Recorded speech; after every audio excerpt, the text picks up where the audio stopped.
Hello friends, study with VK success point. जैसे कि हमने लास्ट टाइम स्टार्ट किया था यहाँ पे मैट्रिक्स चैप्टर पार्ट 1 हो चुका है और आज क्या है पार्ट 2 है और आज ही इसको हम कंप्लीट भी कर लेंगे। ठीक है, तो हमने कुछ ऑपरेशन किए थे लास्ट टाइम यहाँ पे, एडिशन, सब्ट्रैक्शन और कुछ मल्टीप्लाई भी सीखने की कोशिश की थी। तो आज मैं एक बार मल्टीप्लाई दोबारा बता रहा हूँ। यहाँ पर क्या है, देखो क्या होता है हमारे पास जैसे दो मैट्रिक्स है यहाँ पे, ये मान लो मैट्रिक्स ए, मैट्रिक्स बी है। अगर उन दोनों को मल्टीप्लाई करो तो मैंने मल्टीप्लाई में आपको क्या बता दें यहाँ पे, मैंने मल्टीप्लाई में आपको ये बता दें यहाँ पे कि हमारे पास क्या है, जैसे मान लो हम भी दो मैट्रिक्स को मल्टीप्लाई करेंगे यहाँ पे, मान लो ये मैट्रिक्स और ये है, इसकी रो लेंगे, इसका कॉलम लेंगे, मतलब first row and first column. तो इससे मेरे पास क्या है, ओनली वन एलिमेंट आएगा यहाँ पे। कैसे, अगर मैं इस रो की मल्टीप्लाई इस कॉलम से करूँ यहाँ पे तो 2 4 जा 8 आ गया यहाँ से। ऐसे ही 1 1 जा 1 प्लस 1 ये आ गया। 2 4 8 एंड 1, मतलब फर्स्ट रो फर्स्ट कॉलम, 2 की 4 से मल्टीप्लाई और 1 की 1 से, तो 8 प्लस 1। ऐसे ही फिर क्या है, फर्स्ट रो सेकंड कॉलम, इससे सेकंड एलिमेंट आएगा। 2 2 जा 4 एंड 1 5 जा 5, 1 या हमारे पास क्या 1 5 जा 5। ऐसे ही फिर क्या है, सेकंड रो फर्स्ट कॉलम, 4 4 जा 16, दिस इज़ 4 4 जा 16। मैंने बोला सेकंड रो और फर्स्ट कॉलम, 4 की मल्टीप्लाई 4 से, 3 की 1 से, तो ये 3। ऐसे ही फिर सेकंड रो सेकंड कॉलम, 4 2 जा 8 एंड 3 5 जा 15। तो मैंने पहले फर्स्ट रो फर्स्ट कॉलम लिया यहाँ पे 2 4 8 1 1, फिर फर्स्ट रो सेकंड कॉलम लिया यहाँ पे 2 की मल्टीप्लाई 2 से, 1 की 5 से, फिर second row first column 4 4 16 and 3 1 3। ऐसे ही फिर सेकंड रो और सेकंड कॉलम, तो हमारे पास क्या है, ये आ गया यहाँ से। अब क्या मेरे पास यहाँ पे वो क्या है, 8 प्लस 1 9, 4 5 9, 16 3 19, 15 8 23। तो दिस इज़ योर आंसर। तो इस तरह मल्टीप्लाई करेंगे दो मैट्रिक्स को। देखो मैं 110% बोलता हूँ आपको, आपके में 2/2 ऑर्डर के ही आएंगे जितने समय आएंगे, क्योंकि वहाँ पे क्या है, इनमें टाइम ज़्यादा लगता है।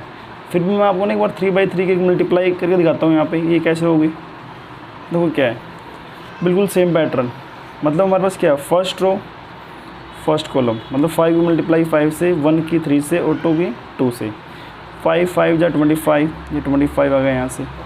1 की 3 से 3, 2 की 2 से 4, मतलब मैंने क्या किया, फर्स्ट रो फर्स्ट कॉलम। ठीक है, फिर क्या है, first row second column, 5 multiply 2 से, 5 2 जा 10, 1 की 1 से प्लस 1, 2 की 1 से प्लस 2। अब क्या है, first row third column, first row third column. और फर्स्ट रो थर्ड कॉलम में क्या है मेरे पास, 5 की मल्टीप्लाई 5 से क्या आएगा, 25 25, 1 की 2 से, मतलब मैंने बोला फर्स्ट रो थर्ड कॉलम, तो 5 की मल्टीप्लाई 5 से 25, 1 की 2 से यहाँ पे 2 आ जाएगा 2, और 2 की 1 से प्लस 2। ये इनको ऐड करेंगे, फिर हमारे पास क्या है, ऐसे ही second row first column, second row second column, second row third column. ठीक है, जैसे मान लो 3 की 5 से, 3 5 15, 1 की 1 क्या हमारे पास सेकंड रो फर्स्ट कॉलम है, तो 3 की मल्टीप्लाई 5 से 15, 1 की मल्टीप्लाई 3 से 3, ऐसे 3 की मल्टीप्लाई 2 से 6, फर्स्ट एलिमेंट सेकंड रो का। ऐसे ही अगर सेकंड रो सेकंड कॉलम ले, यहाँ से 3 2 जा 6, 1 1 जा 1, 3 1 जा 3, मैंने क्या किया, सेकंड रो सेकंड कॉलम।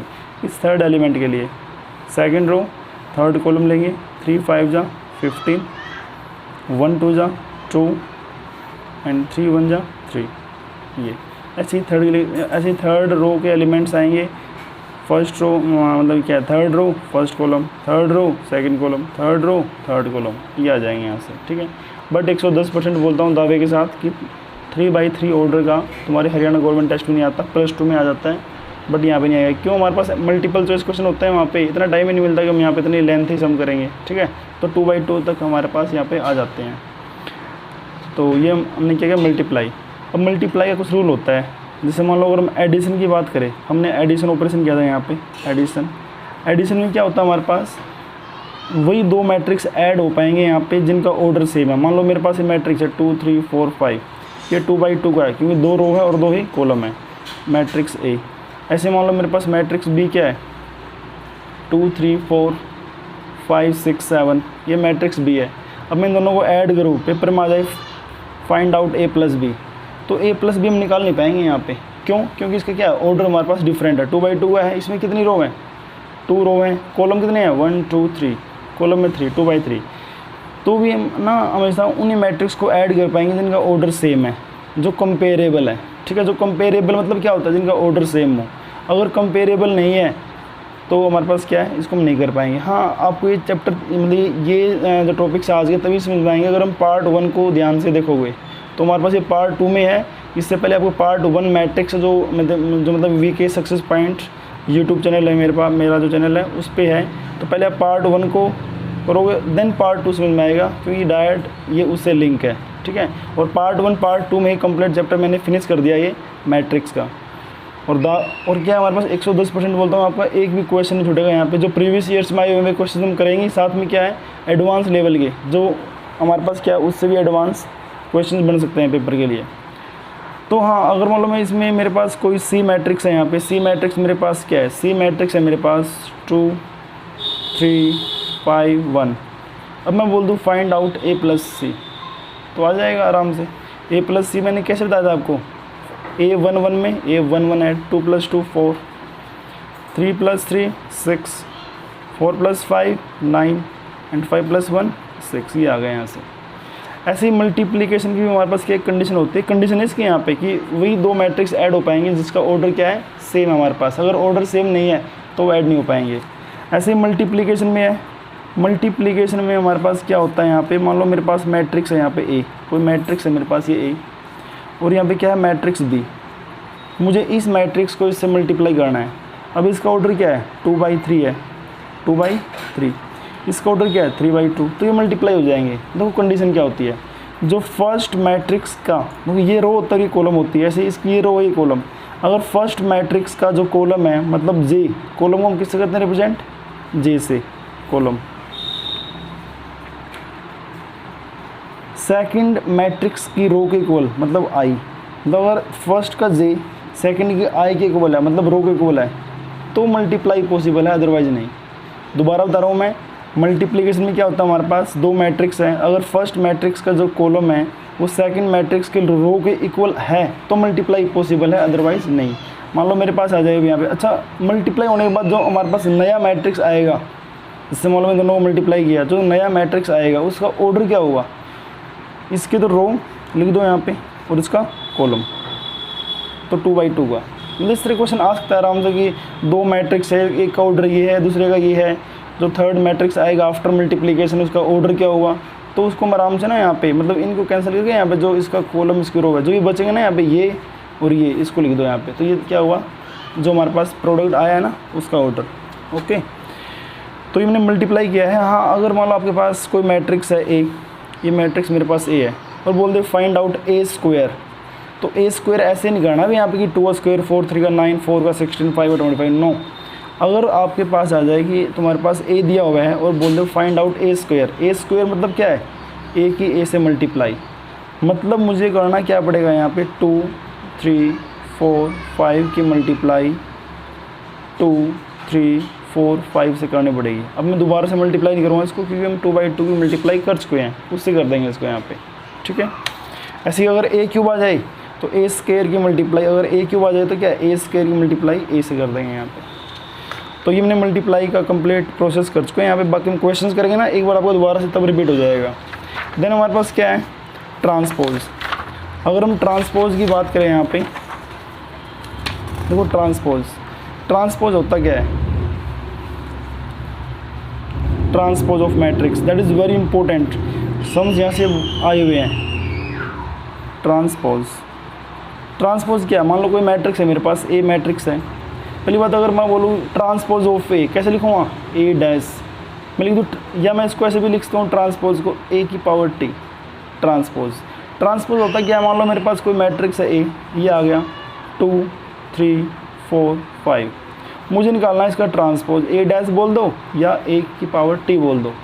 तो इसका ट्रांसपोज हमारे पास क्या हुआ बच्चा यहाँ पे, ए डैश या ए टी। ट्रांसपोज क्या हुआ इसका, मतलब रो को कॉलम में, कॉलम को रो में चेंज कर दो यहाँ पे। जैसे 2 3 ये क्या है मेरे पास रो है तो उसको कॉलम लिख दो इसका 2 3, ऐसे मेरे पास क्या है, ये रो है तो 4 5 लिख दो, तो ये क्या है, ट्रांसपोज है। सिंपल है वेरी। मतलब ये हमारे पास क्या, जो रो है जो कॉलम है, कॉलम को रो में। मान लो मेरे पास मैट्रिक्स दिया हुआ है यहाँ पे 2 3 1 1 5 2 7 5 2, ये मैट्रिक्स है मेरे पास। मुझे निकालना है इसका ट्रांसपोज। तो ट्रांसपोज क्या हुआ इसका, ए डैश या ए टी। मैं इसको क्या लिख दूँगा यहाँ पे, जो रो है मतलब 2 3 1 फर्स्ट रो है मेरे पास, तो ये कॉलम बना दूँगा 2 3 1। ऐसे ये रो है मेरे पास 1 5 2 1 5 2, ये कॉलम आ जाएगा। 7 5 2 ये रो है मेरे पास, तो 7 5 2 ये कॉलम आ जाएगा यहाँ पे। ठीक है, तो कुछ प्रॉपर्टी हमारे पास ट्रांसपोज की, जैसे ये है। देखो फर्स्ट प्रॉपर्टी क्या है ट्रांसपोज की। फर्स्ट प्रॉपर्टी है, अगर मान लो किसी का ट्रांसपोज है और उसको मैं दोबारा से ट्रांसपोज कर दूँ, वापस वो एक इक्वल आ जाएगा। इसको मैं एग्जांपल देकर बताता हूँ यहाँ पे। जैसे मान लो मेरे पास ये ए है, मैंने इसका ट्रांसपोज किया यहाँ पे, ए डैश कर दिया। ए था मेरे पास, मैंने ए डैश किया, 2 4 3 5 आ गया यहाँ से। अगर मैं इसको दोबारा से ट्रांसपोज करूँ ए डैश का, अगर मैं ए डैश का दोबारा से ट्रांसपोज करता हूँ, तो ए डैश मेरे पास क्या है, 2 4 3 5। तो मतलब मैं दोबारा से इसके रो को कॉलम में, कॉलम को रो में चेंज करूँगा, तो 2 4 3 5 ये वापस किस जैसा है, इस जैसा है मेरे पास, ए जैसा 2 3 4 5। तो ए डैश डैश, मैं इसको क्या लिख दूँगा, इसको ए लिख दूँगा यहाँ पे। तो ये property verify, A dash dash equal to A. But यहाँ पे कोई वेरिफिकेशन नहीं आएगा, आपका डायरेक्ट प्रॉपर्टी बेस हम आते हैं। तो प्रॉपर्टी याद रखनी है आपको यहाँ पे। मतलब मैंने बोला कि अगर किसी भी मैट्रिक्स का ट्रांसपोज करेंगे तो क्या है, वापस वो उसी के इक्वल आ जाएगा, ए के इक्वल। ठीक है, ऐसे अभी यहाँ पे हमारा सेकंड प्रॉपर्टी क्या है, अगर मान लो ए प्लस बी का डैश है, मतलब ए प्लस बी का ट्रांसपोज है मेरे पास, तो मैं इसको कैसे ओपन करूँगा, A transpose plus B transpose. कई बार आ जाता है इस तरह यहाँ पे कि ये पॉसिबल है या नहीं, ये इम्पॉसिबल है, नन ऑफ दिस तरह से क्वेश्चंस। देन हमारे पास क्या है, के ए का ट्रांसपोज है मेरे पास, तो ये किसके इक्वल है, के ए डैश। मतलब के यहाँ पे क्या एक स्केलर क्वांटिटी है, जैसे 4 5 7 इस तरह एक स्केलर क्वांटिटी है, तो के तो एज इट इज़ और ए का ट्रांसपोज। हाँ दिस इज़ इंपॉर्टेंट, ये हमारी काम आएगी। अगर ए बी का fourth property, A B dash को हम क्या लिख सकते हैं यहाँ पे, बी डैश ए डैश। जब भी ट्रांसपोज को ओपन करेंगे तो वो रिवर्स हो जाएगा यहाँ पे, इसको हम रिवर्सल प्रॉपर्टी ये बोलते हैं। जो बाद में वो पहले आ जाएगा, जो पहले वो बाद में, वो दोनों पर अलग अलग डैश, अलग अलग ट्रांसपोज। देन हम बात करते हैं properties of symmetric and skew symmetric, symmetric and skew symmetric matrix. That is very important. यहाँ से भी सब हमारे पास क्या आ ही जाते हैं यहाँ पे, सिमेट्रिक स्क्यू सिमेट्रिक, दो चीज़ें यहाँ पे, सिमेट्रिक एंड स्क्यू सिमेट्रिक। तो सिमेट्रिक देखते हैं पहले क्या होता है। सिमेट्रिक क्या है, एक ऐसा मैट्रिक्स जिसका ट्रांसपोज करने के बाद वापस से वही आ जाए। जैसे मान लो मेरे पास मैट्रिक्स है A H G H B F, definition important नहीं है अभी यहाँ पे, लॉजिक समझो क्या है हमारे पास, A H G H B F G F C मेरे पास ये है। अगर इसका ट्रांसपोज करो तो ट्रांसपोज क्या आएगा इसका, ए एच जी, वही रो कॉलम में, कॉलम रो में ए एच जी। अब ये रो है, कॉलम में चेंज करेंगे, एच बी एफ, फिर क्या है जी एफ सी। देखो ध्यान से, जो ए था मेरे पास A H G H B F, मैंने ना सब रो को ना कॉलम में चेंज कर दिया, फिर भी क्या है ये इस जैसा लग रहा है ना यहाँ पे। मतलब क्या है, मैंने ए का ट्रांसपोज किया, वापस से ए जैसा ही आ गया यहाँ पे। अगर किसी का ट्रांसपोज उसी के इक्वल आ जाए तो क्या होता है, सिमेट्रिक मैट्रिक्स। स्क्यू सिमेट्रिक में उल्टा होता है। स्क्यू सिमेट्रिक में क्या होता है, अगर किसी का ट्रांसपोज उसके नेगेटिव इक्वल आए तो वो हमारे पास क्या होता है यहाँ पे, स्क्यू सिमेट्रिक। अगर किसी का हमारे पास क्या है, ट्रांसपोज उसके नेगेटिव इक्वल आए तो वो क्या होता है, स्क्यू सिमेट्रिक।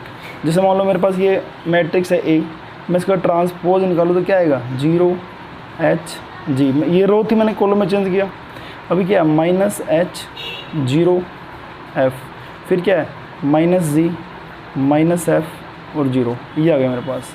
अब आप बोलोगे तो है ही नहीं हमारा, बट हमें क्या है ये देख चेक करना है, नेगेटिव कॉमन लेने के बाद ऐसा आएगा नहीं आएगा। अगर मैं यहाँ पे नेगेटिव कॉमन लेता हूँ, यहाँ पे पूरे मैट्रिक्स में नेगेटिव, अगर मैं माइनस बार कॉमन लूँगा ना यहाँ पे, अगर मैं माइनस बार कॉमन लूँ यहाँ पे, अगर मैं माइनस कॉमन लेता हूँ यहाँ पे इस मैट्रिक्स से, तो जो माइनस में वो प्लस का हो जाएगा और जो प्लस वाला है वो माइनस के।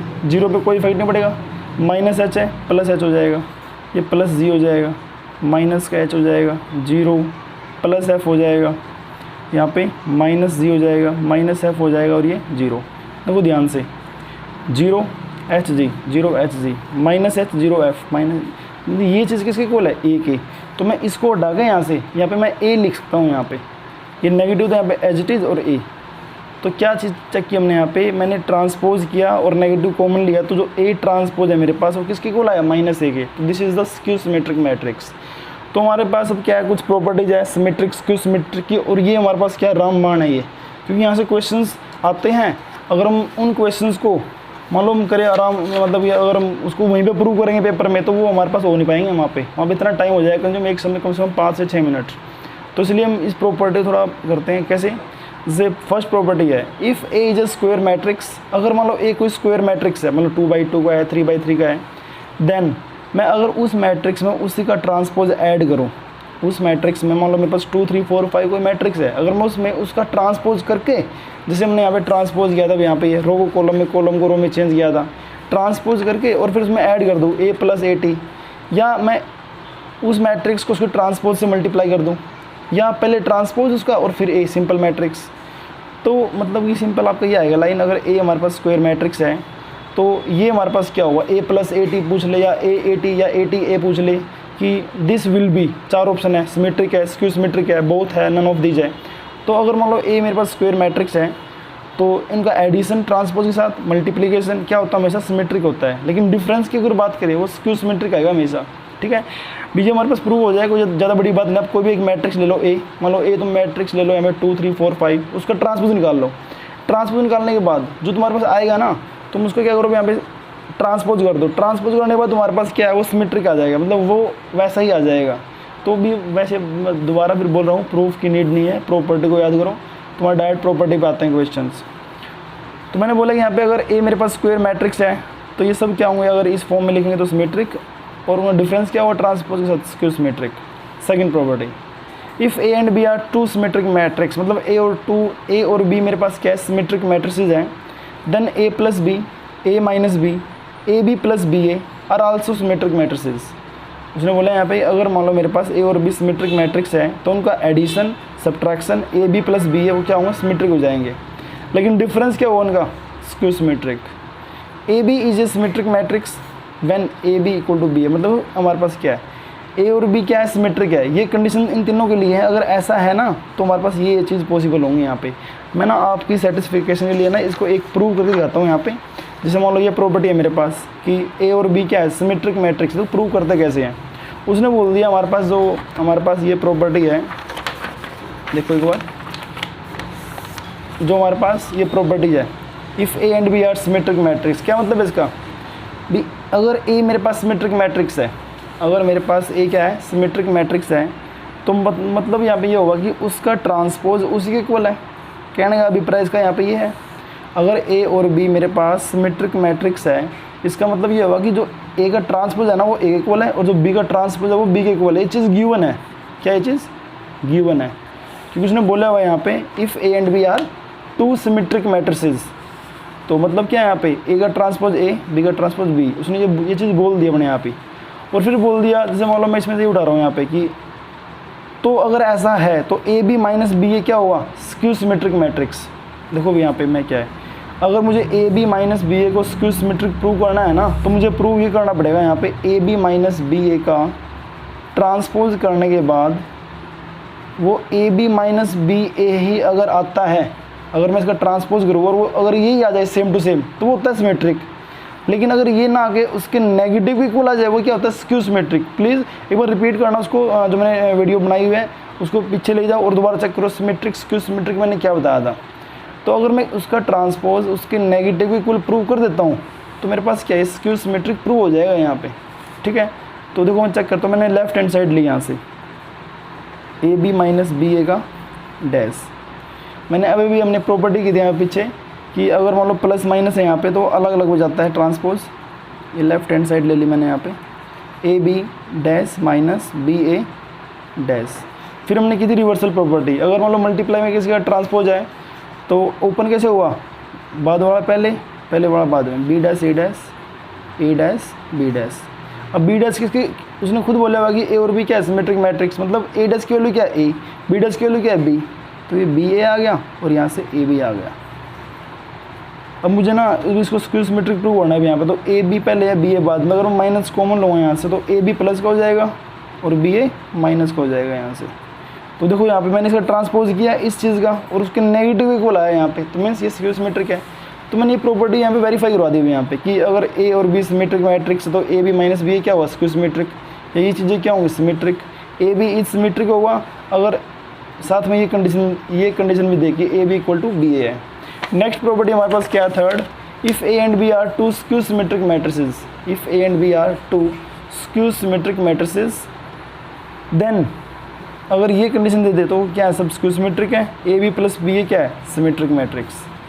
बी की वेरी वेरी इंपॉर्टेंट है यहाँ पे, अगर मान लो हमारे पास क्या है कोई भी मैट्रिक्स है अगर आ जाए कि sum of symmetric and skew symmetric matrix क्या होगा, तो ये होता है यहाँ पे A equal to 1/2 A plus A dash plus 1/2 A minus A dash. ठीक है, तो प्रॉपर्टीज़ को तो अगर समझ में नहीं आए तो दोबारा से रिपीट करो, एक बार दोबारा से इसको रिवाइज करो, आ जाएगा।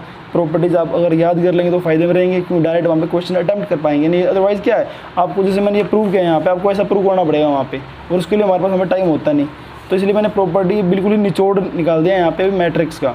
हमारा मैट्रिक्स चैप्टर कंप्लीट है, नेक्स्ट टाइम हम इसके कुछ क्वेश्चंस करेंगे यहाँ पे, जैसे दिखाता हूँ मैं कैसे। मान लो जो जैसे मान लो ये यहाँ पे हरियाणा पंचायत ऑफिसर में आया हुआ है यहाँ पे ये questions, if A equal to this, देखो मैट्रिक्स को ना हम स्क्वायर ब्रैकेट से भी रिप्रेजेंट कर सकते हैं और ऐसे भी।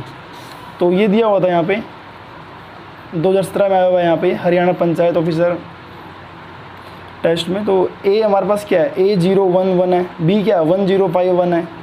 उसने बोल दिया whenever A square equal to B, अगर हमारे पास क्या है ए स्क्वायर बी के इक्वल है तो value of A is 5 - 1 11 none of these. तो हमारे पास वैल्यू ऑफ ए हमारे पास क्या होगी यहाँ से, तो मैं दिखाता हूँ निकाल के आपको इसको।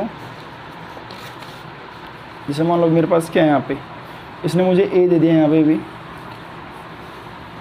वो भी ए हमें दिया हुआ है इसने यहाँ पे ए दिया हुआ है क्या A011, बी हमें दिया हुआ है 1051 ये दे दिया, और साथ में कंडीशन दी है साथ में यहाँ पे ए स्क्वायर इक्वल टू बी ये दे दिया भी। अब ए स्क्वायर बी है मेरे पास और बोल दिया फाइंड द वैल्यू ऑफ ए की वैल्यू निकालो।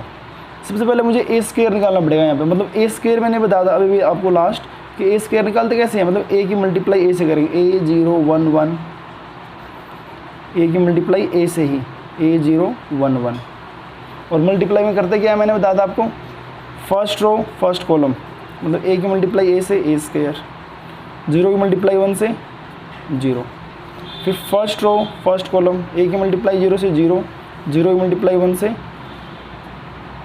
0, फिर second row first column a + 1, इसकी मल्टीप्लाई इससे सेकंड रो सेकंड कॉलम 0 + 1, ये है मेरे पास। ये वैल्यू किसकी आई ए स्क्वायर की वैल्यू आ गई मेरे पास ये, और ए स्क्वायर किसके इक्वल है यहाँ पे ए स्क्वायर इक्वल है बी के, तो मैंने ये ए स्क्वायर की वैल्यू लिख दी यहाँ पे ए स्क्वायर 0 a + 1 और ये 1, ये किसके इक्वल है बी के, बी मेरे पास क्या ऊपर दिया हुआ है ये है 1051।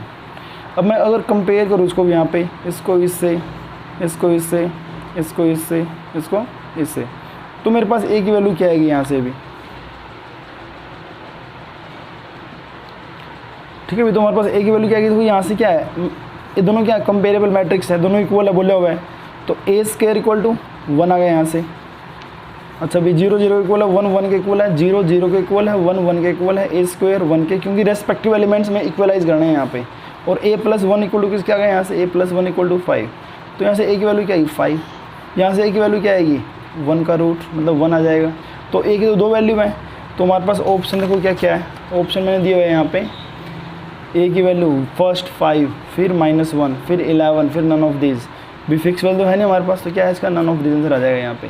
तो ऐसे मैंने भी यहाँ पे सारे सम्स किए हुए हैं यहाँ पे, बट इसको हम पहले कल करेंगे, मतलब एक कंप्लीट जितने हमारे बस 15 या 20 क्वेश्चन बनते हैं इस चैप्टर से, देन ये करने के बाद आपको एक क्वेश्चन भी नहीं छूटेगा यहाँ पे, ठीक है। तो मज़े से पढ़ो इसको, कोई ज़्यादा मुश्किल नहीं है, अगर आप रेगुलर पढ़ोगे इसको और अपने फ्रेंड्स के साथ शेयर करो, सब्सक्राइब करो, लाइक करो, ताकि उनको भी हेल्प मिल सके। हमारे पास जैसे कि आप जानते हैं यहाँ पे हर एक एग्ज़ाम की डेट आ चुके हैं यहाँ पे, जो हरियाणा गवर्नमेंट टेस्ट है हमारे पास, या आप हरियाणा पुलिस लगा लो, ग्राम सेवक लगा लो, पटवारी लगा लो, तो अगर आप एक अच्छे वे से करेंगे ना, और आपको ये बात पता है जानबूझ के हो कि आजकल 11th 12th का सिलेबस डालते हैं ताकि बच्चों में थोड़ा कंपटीशन डाउन हो जाए। तो मैं दावे से बोलता हूँ अगर आप सारे चैप्टर कर लेंगे तो आपको यहाँ पे एक भी क्वेश्चन नहीं छूटेगा यहाँ पे। ओके, थैंक यू आज के लिए, नेक्स्ट टाइम मिलते हैं। जय माता दी।